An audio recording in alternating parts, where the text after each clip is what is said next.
नमस्कार दोस्तों, मैं डॉक्टर चौबे, मोटिवेशनल स्पीकर। आज मैं आपसे कुछ प्रश्न पूछता हूँ और उन्हीं का जवाब हमारे टॉपिक में होगा। मैं जानना चाहता हूँ कि भारतवर्ष में जितनी बेरोजगारी है उतनी विश्व में कहीं भी बेरोजगारी नहीं। क्यों? क्या आप जानते हैं कि आपकी शिक्षा पद्धति का जो आधार है वो भारतीय है? क्या आप जानते हैं कि आप शरीर से भारतीय हैं, लेकिन आपके मस्तिष्क को जो है अंग्रेजों जैसा बना दिया गया है, जो पश्चिमी सभ्यता से प्रभावित है? क्या आप जानते हैं कि आपको त्रिशंकु बना दिया गया है? एक कहावत कही जाती है, देसी गधा पुरबिया रह के। शारीरिक रूप से आप जो है भारतीय हैं, लेकिन मानसिक रूप से जो है western culture, effect of the western culture do work in India, it will destroy the whole party of children in India. तो इसलिए मैं आपसे पूछना चाह रहा हूँ, तो आज आपका जो टॉपिक है, जो शीर्षक है अपना, वो है शिक्षा पद्धति, एजुकेशन सिस्टम ऑफ इंडिया, कि भारत की शिक्षा पद्धति जो है वो किस प्रकार की है। तो भारत की शिक्षा पद्धति मोशनलेस एजुकेशन, दिशा विहीन शिक्षा है, जो आपकी दिशा का निर्धारण नहीं करती।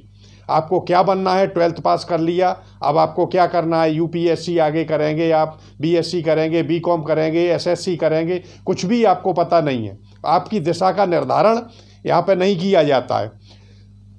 वो पूर्व में जो हमारी शिक्षा पद्धति थी, देखिए, शिक्षा और विद्या दोनों में अंतर है।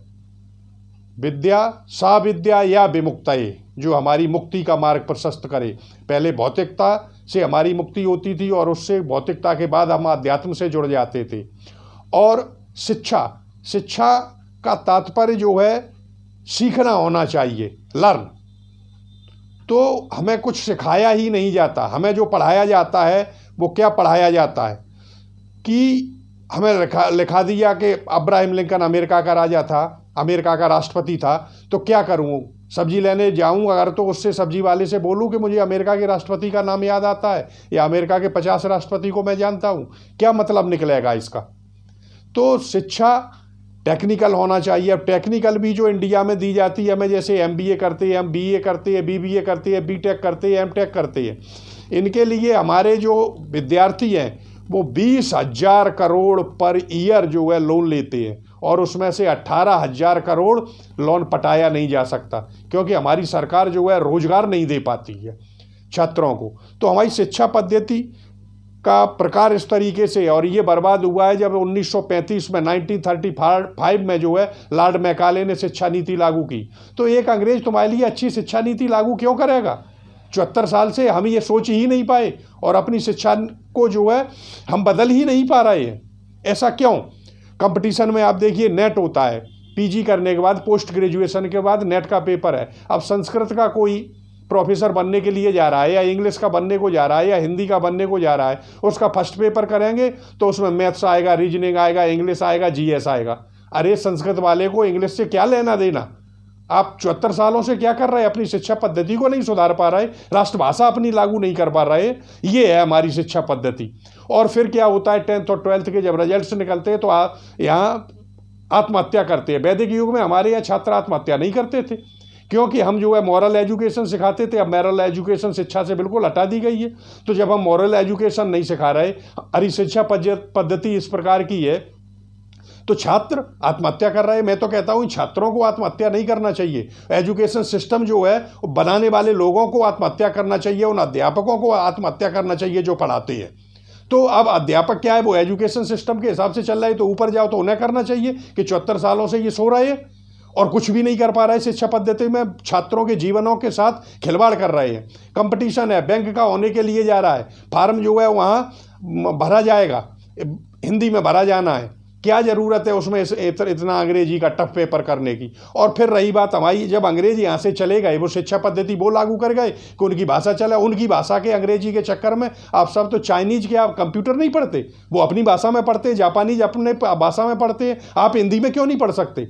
आपको अंग्रेजी चाहिए, और अंग्रेजी विश्व की सबसे खराब अगर फूहड़ भाषा है जिसे बोलते हैं तो वो अंग्रेजी है। अंग्रेजी में मात्र 10,000 शब्द हैं, और 10,000 तो हिंदी में पर ईयर जो है अमेंडमेंट होते हैं। अथाह सागर है जहाँ, वहाँ आप जो है नहीं तैरना चाहते। एक छोटी सी भाषा को आपने पकड़ लिया जिसकी स्पेलिंग लिखी है आप डाउट, DOUBT, तो बी साइलेंट रहता है। डाउट की स्पेलिंग में भी डाउट है। अगर आप PUT पुट कहते हैं, CUT कट कहते हैं, तो उसको बट पढ़ रहे हैं, कट पढ़ रहे हैं, तो उसको पुट को पट क्यों नहीं पढ़ते? उसे बट पढ़ रहे हैं आप। लेकिन नहीं, आप देखिए सन, मैं तो ये कहता हूं कि सन माने सूर्य, SUN, सन। किसी भी अंग्रेज धुरंधर को आप बुला लीजिए, उससे कहिए कि सन का दूसरा सिनोनिम बताइए, पर्यायवाची बताइए, लेकिन वो नहीं बता पाएगा। और अगर हिंदी में किसी से पूछो कि सूरज के पर्यायवाची, तो दिनकर दिवाकर भास्कर, कितने पर्यायवाची हैं हमारे यहाँ? 84 पर्यायवाची हैं सन के। सूर्य के 84 पर्यायवाची, चंद्रमा के हमारे यहाँ 66 पर्यायवाची है। उनसे पूछो मून का दूसरा सिनोनिम बता दें। अरे वाटर, उनसे कहो कि वाटर है, वाटर का दूसरा पर्यायवाची बता दें। हमारे यहाँ तो जल, नीर, कितने पर्यायवाची है हमारे यहाँ, 176 से अधिक पानी के पर्यायवाची है। लेकिन इनके यहाँ कोई पानी का वाटर का कोई पर्यायवाची नहीं है। नेफ्यू माने वो भतीजा और भांजा दोनों कहते हैं, तो दोनों में अंतर ही नहीं समझते वो कि भतीजे और भांजे के रिश्ते में क्या अंतर है। अंकल, चाहे मौसा हो, चाहे फूफा हो, चाहे ताया हो, चाहे चाचा हो, सबको अंकल कह रही है। तो रिश्तों को भी जो नहीं समझते उस भाषा को लागू कर दिया गया है। आंटी कह दिया तो वो मौसी भी हो गई, और माई भी हो गई, फूफी भी हो गई, ताई भी हो गई, चाची भी हो गई। तो जहाँ रिश्तों तक को नहीं समझा जाता, ऐसी भाषा को आप लोग लागू किए हुए हैं। हिंदी में क्या बुराई है आपके यहाँ? तो इस तरीके से हमारे शिक्षकों को जो है बिगाड़ा जा रहा है। तो मेरे दोस्तों, मैं पर डे एक वीडियो डालता हूं जिसमें मैं आपको वो बातें बताता हूं जो किताबों में और इतिहास में आपको नहीं बताई जा रही, जो कॉम्पिटिटिव स्टूडेंट्स के लिए, छोटे विद्यार्थियों के लिए, बिजनेसमैनों के लिए, राजनीतिज्ञों के लिए, सामाजिक लोगों के लिए, आर्थिक सामाजिक हर प्रकार के लोगों के लिए पर डे एक वीडियो डालता हूं। तो आप चैनल सब्सक्राइब करें, शेयर करें अपने दोस्तों के साथ, ताकि उन्हें भी ज्ञान प्राप्त हो और भारत की जनता जागृत हो, समझ में आए कि सरकार 74 साल से उसके साथ ये कोई भी पार्टी हो, क्या व्यवहार किया जा रहा है उसको। तो दोस्तों, मैं जिंदगी के मोटिवेशन की किताब, मेरी जिंदगी की मोटिवेशन की किताब है। कभी किसी ने खोला नहीं, जिसने खोला उसने पढ़ा नहीं, जिसने पढ़ा वो समझा नहीं, और समझ जाए ऐसा अभी तक मिला नहीं। तो अब आप उदाहरण देख लीजिए, JRD टाटा, जमशेदजी टाटा क्या थे? पढ़े लिखे थे? क्या वो BE थे या MBA थे, जो इतना बड़ा साम्राज्य जो है खड़ा कर दिया? बिना पढ़े लिखे थे। घनश्याम दास बिरला अपने घर से एक लोटा लेके निकले थे, और उन घनश्याम दास बिरला ने एक साम्राज्य खड़ा कर दिया। कक्षा 9 फेल थे धीरू भाई अंबानी, और कक्षा 9 पढ़ा हुआ व्यक्ति आज कहाँ से कहाँ तक पहुँचा अनिल अंबानी को आज कौन नहीं जानता विश्व में। तो ये धीरू भाई अंबानी, JRD टाटा, घनश्याम दास बिरला, कौन से ये पढ़े लिखे थे? डिग्री और नॉलेज, ज्ञान और डिग्री दोनों में बहुत बड़ा अंतर होता है। डिग्री से कुछ भी नहीं होता, और भारत में सिर्फ डिग्रियों को महत्व दिया जाता है। परसेंटेज आ गया 90%, 95%। क्या मतलब निकलता है तुम्हारी 90 और 95% का? You don't know anything, what should we do in the life. तो और आप आइंस्टीन को देख लीजिए, आइंस्टीन को तो स्कूल से ही निकाल दिया गया था, आज उस पर लोग PhD करते हैं। न्यूटन, जिसे कक्षा 9 के बाद पढ़ाया ही नहीं गया, उसके स्कूल से निकाल दिया गया, आज उसी बिना पढ़े लिखे न्यूटन पर लोग PhD करते हैं। तो कोई ज़रूरी है? मस कागज छुओ नहीं, कलम गही नहीं हाथ। कबीरदास तो कभी स्कूल ही नहीं गए थे, और आज उन कबीरदास पे जो है लाखों लोग PhD कर चुके हैं। तो शिक्षा वो देनी चाहिए हमें जो जरूरी है, जिससे समाज का उत्थान हो, व्यावसायिक शिक्षा हो, और प्रत्येक हाथ को जो है कार्य चाहिए। इंडिया ये populated country, so work for every hand is compulsory.